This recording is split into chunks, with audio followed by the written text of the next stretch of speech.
the Less is More Creating an Ad with Impact webinar. I want to give everyone a heads up that this is not just a presentation, this is a conversation. So feel free to post any questions or comments to YouTube or tweet to us directly at RPS123shoot, SHOOT. And if you are listening to this after the live broadcast, still ask away. We'll follow up with any comments that get posted. All right, so for those of you who don't know us, I'm Amanda Sutt, and I'm creative director at Rock, Paper, Scissors. And we are a branding and marketing firm, and we have been in this business for over 30 years. So we have seen a lot of change and done a lot of changing ourselves to keep up with the time. We focus on our clients' brands, not just the logo and the marketing collateral, but the entire experience. And joining me today, once again, is our content marketer, Valerie Kinney. But before we get into the meat of the presentation, we want to start with some statistics about today's consumer of information. All right. Did you know that over half of all page views are under 1 minute in length? Or that almost 60% of people will share articles on Twitter without actually reading them. And that the average human's attention span is only 8 seconds long, which is less than the attention span of a goldfish, which I believe is 10 seconds. So. All right, so we live in a busy world, and with such a short attention span among your audience, it means your ad has to make an impact. Some might think that means you have to cram every detail into the ad, but that's really just not the case. If you only have 8 seconds to capture someone's attention, you need to make the most of your ad and say as much as you can with as few words as possible with that less is more approach. You might, and you have to think of it this way, you might be creating an ad to get attention, but what we're actually doing is creating an ad to start or to continue to build a relationship with your audience. So to paint the picture of what I mean, I want to walk you through 2 encounters that you might have with a friend. So in the first encounter, your friend walks up to you and downloads everything that has happened to them in the last month without taking a breath for you to say anything, and you're just standing there for a good 10 minutes just listening. Think about how you feel when that happens. You tend to be overwhelmed and not really quite sure what to start with or what to say to them. And a lot of times in encounters like this don't feel like a two-sided relationship. And as the recipient, you start to feel a bit used. And over time, because that's not a relationship, it can become toxic or it can end. So in a second encounter, a friend walks up to you and starts by asking how you're doing and starts a conversation with you, and that you then get to fill in and find out what's going on with them, and you ask questions and you share your updates, and it goes back and forth. Now think about how different that type of an encounter is, right? So when we create ads, we want to create more of that second experience. We want to create an ad that starts a conversation and not leaves people bewildered and beaten. So before we kind of get into the deepness of it, let's look at what today's advertising culture looks like. We'll compare it to our golden age, so your Mad Men days. Back then we had print ads in newspapers and magazines. We had some television and only a few stations, same with radio, and we had some billboards and some other signage. So it was a pretty small, then there's of course some other things. But then you look at today's, and I'll say the list that I have listed there is only a fraction, once again, that is the tip of the iceberg. But now you still have all the print ads, the television, the radio, the billboards. Now you have buses and bus stops and airport ads and mall ads and podcast ads and ads on YouTube and pay-per-click and display networks and Facebook ads and Twitter ads. And I'm just going to stop because the list is so long.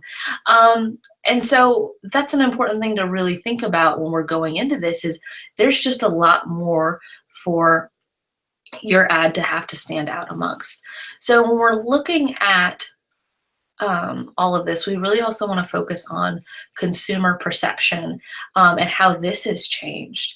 In our back to our golden age example, people trusted the big brands, and they were there was an unprecedented brand loyalty.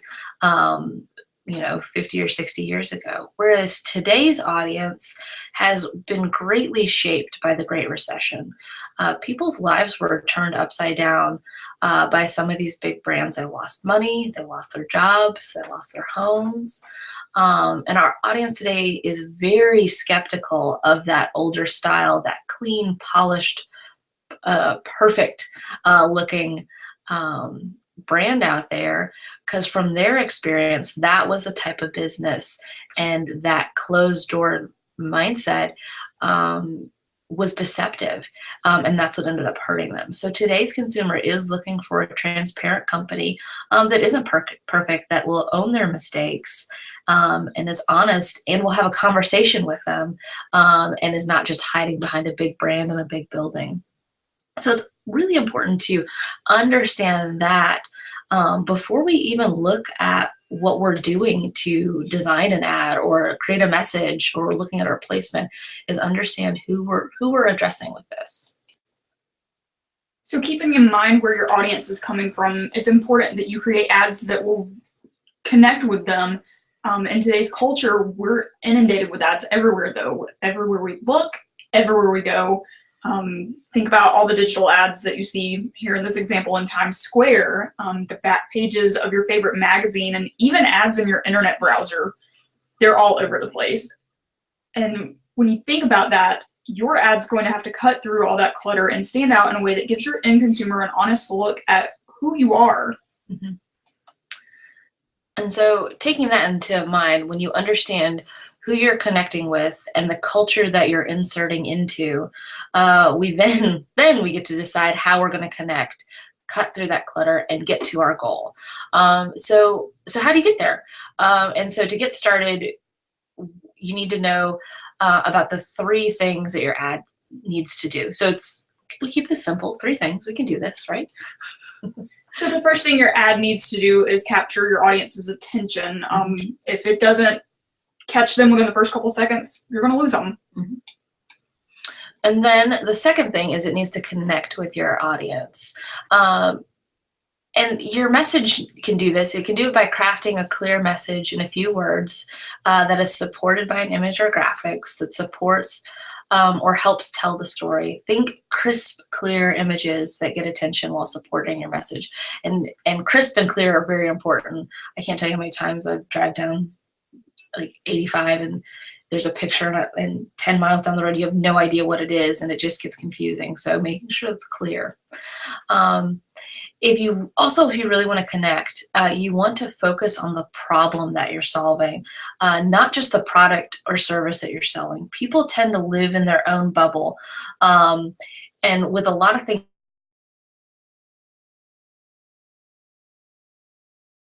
coming at them, they're like, that's happening to everybody every day. So your goal is not to be another thing to add to their piles and stacks, because that's what you could end up being if you're just pushing your product or service. But if you position yourself as a product or service that helps them deal with their already busy and overloaded lifestyle, that's what's going to connect with them, because all of a sudden you are helping them, and that is a relationship because it's reciprocal. All right, and then third item in this is having a call to action. So you get the attention, you're connecting with them. What next? You need them to do something. So what can you do? What can your audience do when they're consuming your ad? Are they driving? Are they online? Are they in a magazine? You want to create a reasonable and clear call to action so they know exactly what you want them to do, like to schedule a call for an appointment, or visit the website, or download the app. So just being really clear about that. And as you're working on that, you want to make sure that you're using simpler messages. Our brains are easily going to recognize a pretty simple message as opposed to an ad that's got words all over the place. And as one advertising agency put it, the best, most memorable ads always have been the simplest. So some good examples we've got here: Nike, Just Do It. We've got the Got Milk campaign, and then of course McDonald's, I'm Loving It. These are easy to remember. You know exactly who they go with. And like with Nike, you always see that swoosh. So that's one of those things you relate to the Just Do It tagline that they have. All right, so I've talked through the 3 different things that you need to do. So let's take a look at this in the real world, and let's apply some of this. And I love using the example of billboards because most people will experience, or anybody who's been in a populated area has seen a billboard, and we all experience billboards about the same way. It is, you're driving down the highway and you're usually focused on the road or you're a passenger, but there's not much time for it to connect. And the reason I like using billboards as an example when you're creating an ad campaign and to start with this mentality, because if you can make it work on a billboard and apply that same philosophy to your print and any other ads that you're creating, your digital ones, you're going to connect, and it's just best practices. Okay, so let's stop and think about the last time you were in the car with billboards whizzing by. Can you remember any of them? Could you write down the phone number? Could you read the headline or the subheadline, 65 miles an hour or 75 miles an hour, how fast you're going? There is not much you can do in the car, so a billboard needs to make it quick, clear, and impactful message. So we have a sample up here of Chipotle. So it's very clear about what their message is. They're talking about how fresh their food is, farm to face. It is an implied action. They just want you to come eat it. Like, it looks good, your mouth starts watering, you go do it. So they have their brand, it's connecting with you, you're hungry, and it's very crisp and clear. So those are really good. That's a good sample of a billboard. I think Pistachio has a great campaign right now. It looks exactly like their packaging. So when you see it on the billboard and in the store, you get that same exact reaction. Some other really great billboards to think about are a lot of these truck stops, or even like Cracker Barrel. They have their brand, maybe a message, and that call to action is usually an exit number. So there's 3 big things that you can see 5 miles away and know that, hey, coming up, we can pull over and eat or get gas or any of that. So those are some really good ones to look at when you're starting to do a campaign. We always recommend leveraging other people's experience and ideas, but those are the ones that they generate most of their business from billboards. So they have done the research, they've done the work, and that's what you want to look at, and that translates exactly into what you want your print ads to look like, or your digital ads. Because if you're in a magazine or you are on a website, there's a lot of things going on and people are going to be distracted by a lot of other content. So you need your ad to, once again, be to get the attention, to connect with people, and have a quick call to action. If you have a lot more content in there, people are going to, once again, 8 seconds, they're going to flip and go to the next thing. So that's why the billboard idea works really well. So we're going to take that a little bit deeper. And we have some tips and tricks based on doing billboards, which also really do well, translate pretty well into everything else as well. So first, you want to get your message across, no more than 6 words. Try to keep it under 6. We've been talking about that 8-second attention span. So you've got to keep it short and sweet, otherwise you risk losing your audience, and that could mean money for your business. Then you want to know the response. You want your audience to understand how you want them to react and advertise appropriately. Not all forms of advertising are going to be good for getting a direct response. So consider, if you want people to call you, you're better off putting a phone number in a print ad, or maybe having it mentioned a couple times in a radio spot, as opposed to putting it on a billboard. Mm-hmm.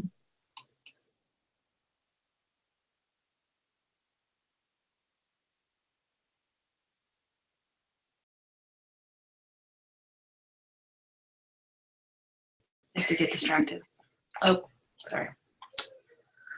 So Another big part is to minimize distractions, and this is specifically for billboards. You don't want to cause an accident.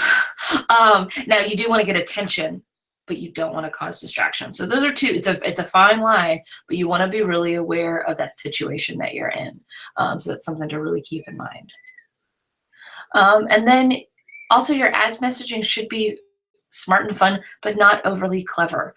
You want to make sure the right people get it. You don't want people wondering what point you're trying to get across. If you leave people confused, that was just a waste of that advertising, unless that's the point of your campaign. I can't really think of a good reason to, but you really want to make sure that it connects, because once again, 8 seconds or driving down 85, you want to make sure that they see that. You want to show people instead of using a ton of words in your ad. We always say pictures are worth 1,000 words, so let those pictures speak to your audience and really give them a good idea of what it is you want them to do or how you can help them. And then use your space wisely. Avoid repetitions with your messages that explain the visuals. Let that, speak for itself. They should support one another. Kind of going back to that really simple Chipotle billboard. It was very simple. They used their space wisely. And you also want to make sure that your logo is appropriately sized, and that it doesn't distract from your message. Too big, it distracts. Too small, people not be able to see it or connect with the brand at all. So you want to make sure you have a good balance and you understand what is most important in this brand. And then this is another great little just quick version of making sure that a billboard can be seen. When you're designing it, is you should hold it at arm's length. I'll even sometimes put it across the room, and make sure that you can still see it and see everything on it, because it's really easy if you're designing a billboard and it's really big on your screen, of course, and you're sitting there slowly reading all the words. Yeah, it looks great, but that's not how that ad is being consumed. So you want to make sure that you're testing your overall design and layout in a more realistic situation.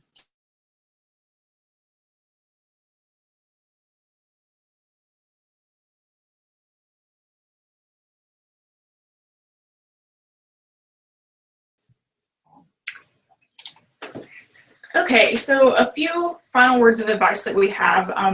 The first one is to kiss it. This is the KISS principle, and it's just a way to help you stay on track when you're creating your ads, making them simple and to the point. KISS stands for Keep It Simple Stupid. You may have heard it referred to as Keep It Simple Silly or Keep It Simple and Straightforward. And it's a principle that was actually developed by the United States Navy back in the 60s. And their basic idea is that most systems work best if you keep them as simple and uncomplicated as possible. And this was kind of their approach to when they needed to repair equipment in the field. And, you don't have everything at hand out in the field as you would back home on your Navy base. So that was the mindset that they were coming from. And when it comes to advertising, the same is true. You want your ad to be able to speak to anyone, which means you use those simple words and grammar and you get right to the point. And those good graphics and photos that we talked about will help support and get that message across, as long as you choose them carefully. And then we have a great quote from a Bloomberg article from a while back, and it says, "Don't confuse advertising with journalism. Journalism's mission is to inform the audience by presenting all the relevant facts about a given topic. It works because people seek out the news intentionally. They want to read and hear what's going on. But advertising is different. People tolerate it because they know it helps pay for the media they enjoy, but they're also quite adept at tuning it out. So for that reason, advertising needs to come across more like theater. And over the years, an unspoken contract has developed where consumers effectively tell advertisers, entertain me, and I will give you my attention. Respect my intelligence, and I will give you my interest. Do neither, and I'll give you neither."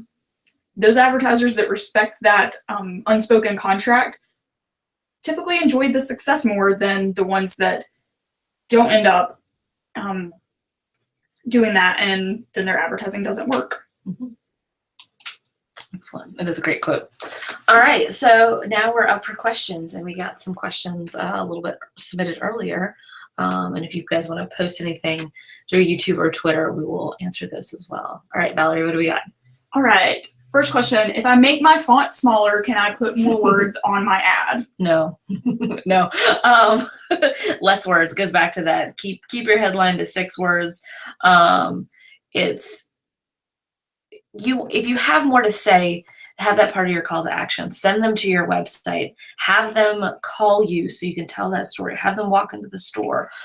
You don't want to give them everything, because then what's the point of then getting them to the transaction? So once again, less is more. So with the less is more approach, if I use only one word on my ad, what are the best types of words to use? Usually action words are going to be much stronger. Well, it kind of depends on your campaign. You want it to be really direct. I say one word is going to be your absolute hardest way to do this. 6 words is good. You want to go for a phrase. You want something that connects and resonates. And you also don't need to be selling to everybody. You know, we talked about this a little bit earlier, and we've done some other webinars on knowing your audience. Know what they want to hear, know what their lifestyle is like, and what's going to connect. So I know it's a long answer for what one word do you use, but the truth is you just use what's appropriate. Okay, and this one is kind of related to that implied call to action. How can I advertise my business without a call to action? Because it isn't the point of advertising to get people in my store or to use my services. There always should be some type of call to action. Now, if it's implied, like the Chipotle one, it's get food in my mouth. I mean, that's a simple one. And there are a lot of, I'd say food ones tend to be more of the ones that can get away with the implied call to action. Otherwise, you need something. You have it be your website, or if you want people to stop by your showroom, or if you want them to call you, whatever you want that to be. You just want to be really specific about what that action is. There's always something. Now, sometimes you might be doing an awareness campaign, which might be a little bit different, but the whole point of that would usually be to get people to learn more information than what you can put in an ad. If you're only doing 6 words, you can't put that whole story. So you want to drive people to, if you're doing some type of medical awareness, you want people to go to their doctor. If you're doing some type of, pay attention, don't text and drive. Well, they just told you don't text and drive. But if you want to get more information out of it, they usually put some type of domain where you can go look it up later. So always do something. If you're not going to put a direct call to action on there, it has to be something so universal, like I am hungry, I need to eat. Otherwise, it's a little bit of a waste of advertising.